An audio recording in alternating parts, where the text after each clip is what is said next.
Have you ever stumbled upon a mysterious gem in a Minecraft tower and wondered, what's this for? You're not alone. It's easy to overlook until you discover an armor piece with a special socket from the Apotheosis mod. Suddenly it clicks, this gem must fit into the socket. But how does it work, and what is Apotheosis anyways? Well, don't worry, because today I've got you covered. I'm Avo, and in today's video, we're diving deep into the world of Apotheosis. This is Minecraft Mods Unlocked. Let's get started. Alright, so let's start with what gems are. So gems are pretty much like enchantments. They come in different rarities such as cracked, chipped, flawed, then just gem, and then flawless, and then perfect. And obviously with the lesser rarities, they're gonna have less stats.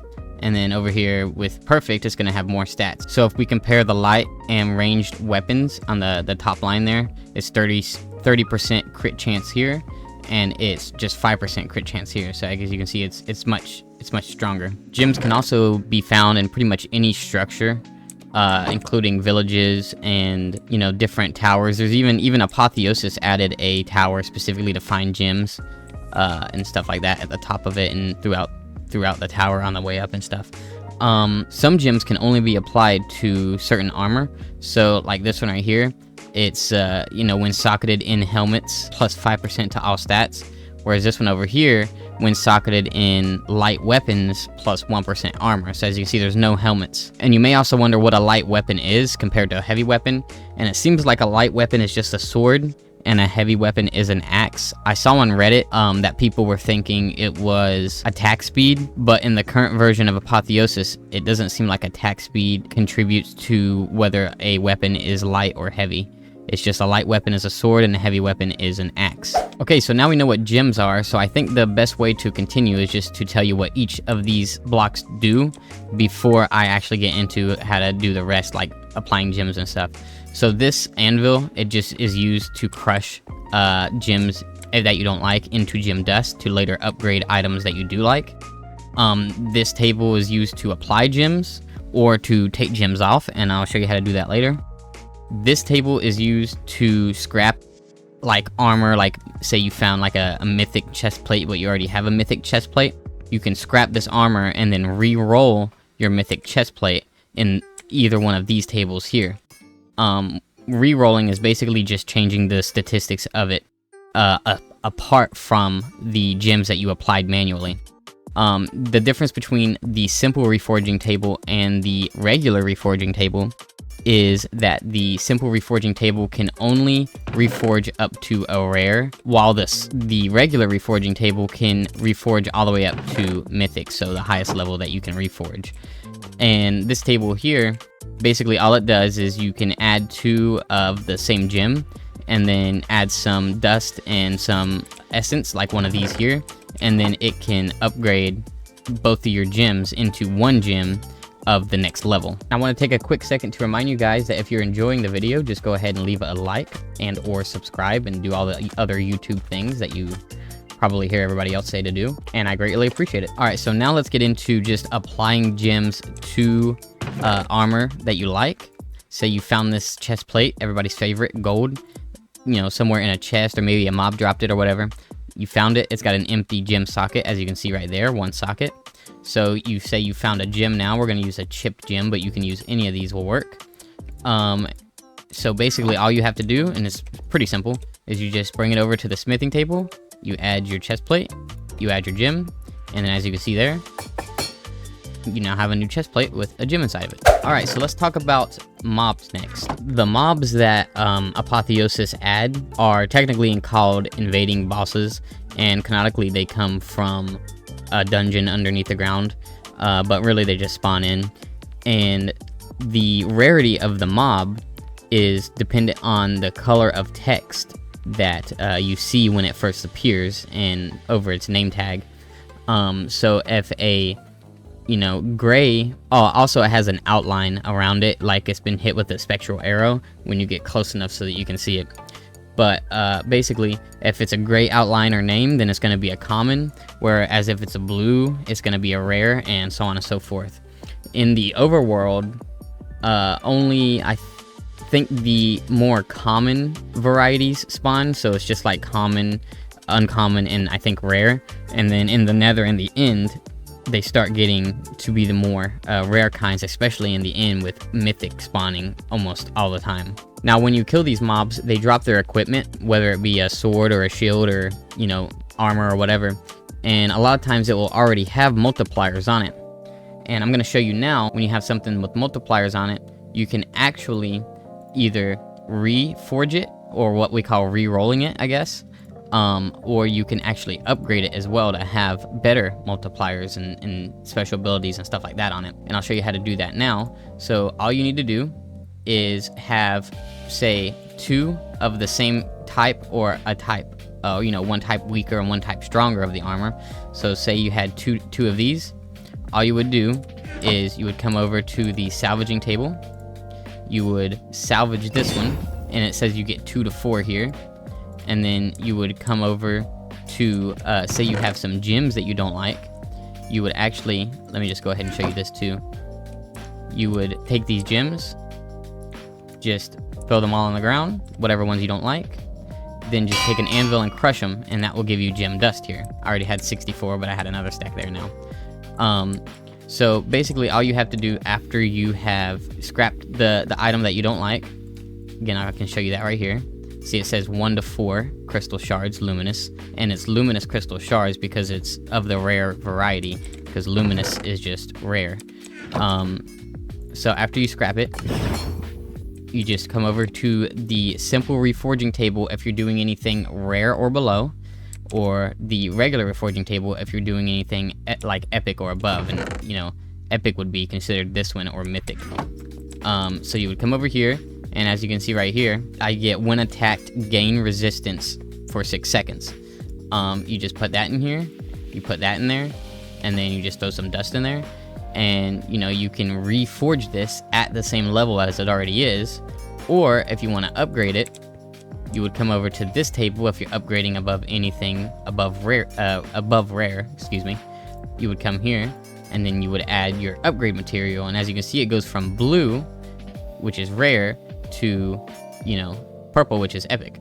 And then, you know, now you can change your different like abilities and stuff like that. So as you can see here, when attacked, gain bursting vitality. Fire damage taken is reduced by 12%, and it's got 3 sockets on it. When you re-roll, you can get more sockets than what you initially have. So as you can see, I have 2 here, and then over here I have 3. So that is, you know, pretty valuable, but sometimes it will bring down your armor, or sometimes it will bring down, you know, your armor toughness, or you know, whatever. But as you can see here, this only has 10.5 armor compared to here where it has 8 armor. So it's not always the most expensive one that is the best. It depends on what you like. As well, you need tons of levels. So over here, what you would need is just 45 levels. Over here, you need 90. So it takes a lot of levels to get there, but you can apply other things to your chest plate or to your armor in general to get better levels, or to your swords and stuff like that to get better levels. I think one is knowledge of the ages, but you know, a different enchantment video will come at a different time, and we'll go all into that. All right, so say that you find a piece of armor that you really like, such as this one right here. You can add sockets to it 2 different ways, and I'll show you both of them now. So the first way is just how we re-rolled stuff. We just grabbed, you know, the materials and then the gem dust, and you can come over to the forging table and you can just add it into there, and then you'll have, you know, your sockets that way. So that one has 1, that one has 2, and that one has none. Another thing to note is, even if you already have sockets on your armor, sometimes when you reforge on one of these options, like this one right here, it actually takes the socket away, even if you already have the socket. So even though I don't have a socket here, if I did, it would take the socket away. Sometimes that's good if the multiplier at the top there is better than what the socket provides, but I think it's always better to have at least 1 socket. Now the second way to apply sockets to your armor is either the sigil of socketing or the superior sigil of socketing. I don't really know why you would use either of these over that method, because that also gives you multipliers on top of it. But if you want to add sockets to your armor other than you know, or without multipliers, then you could also do it this way. And so like I was saying, you just use a smithing table and you throw your armor in there and you throw your sigil of socketing in there, and they're kind of hard to make because you need dragon's breath and you know, a lodestone and all that other stuff. So you're already gonna have to go to the end, so you're probably gonna have better armor than, you know, this. But if you wanted to add something to this, then you would just add a sigil of socketing, and you can do this 3 times with a regular sigil of socketing. And if you have a superior sigil of socketing, you can actually do it 1 more. And to prove it's just 1 more, as you can see there, it now has 4 and it won't go any higher. Now to prove what I was saying earlier, you can actually just throw some of this in here, and as you can see, it does take away some of your sockets even if you already have 4 in there. So this one only gives 1 at the highest level here. Now I'm gonna go ahead and buy this just because I want to show you this one more time. So say that you have 2 pieces of gear that you really like. Say you really like this one, but you want the material from this one to maybe re-roll something over here later. So what you can do is scrap the one that you don't like, keep the one that you do like, and again, it'll give you 1 to 4 luminous crystals. And the only reason I'm repeating that is because it kind of confused me when I first was researching it for this video. So let's move on to the gem cutting table, and I'll show you how to use that really quick. So say that you have 2 gems. We're going to use maybe the gem, the flawed gem of the warlord, why not? So we're going to use that, and we're going to need some gem dust, and we just come over to the gem cutting table. So all you need to do is add a gem here, add a gem here, and then you need your gem dust here. And as you can see, it says, you know, 1 arcane sands, 3 luminous crystal shards, or 9 time-worn fabrics. And this will upgrade once you put the time-worn fabrics in there. It will upgrade the flawed gems to the very next level, which is the gem.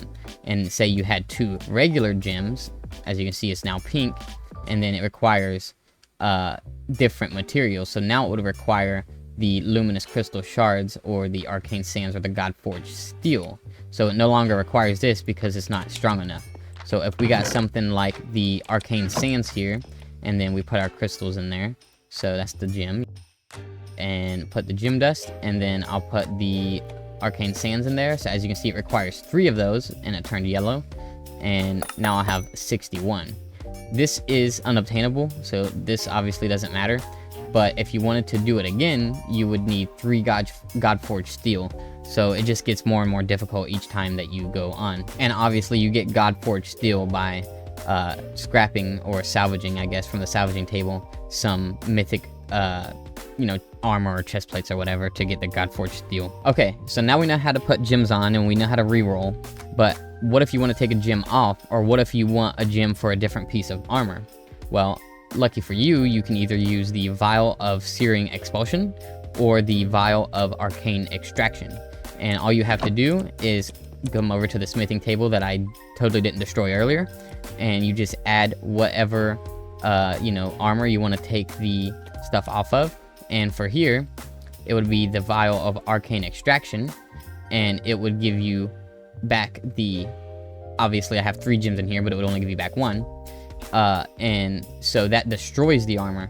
But if you wanted to keep the armor, then you would use the vial of searing expulsion, and it would let you keep the armor, destroying all the gems.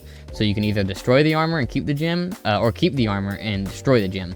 Alright guys, that pretty much sums it up for this video. If you guys are wondering about the enchanting for Apotheosis, then I'm going to have another video on that coming very shortly. So stay tuned, and I'll see you guys in the next one.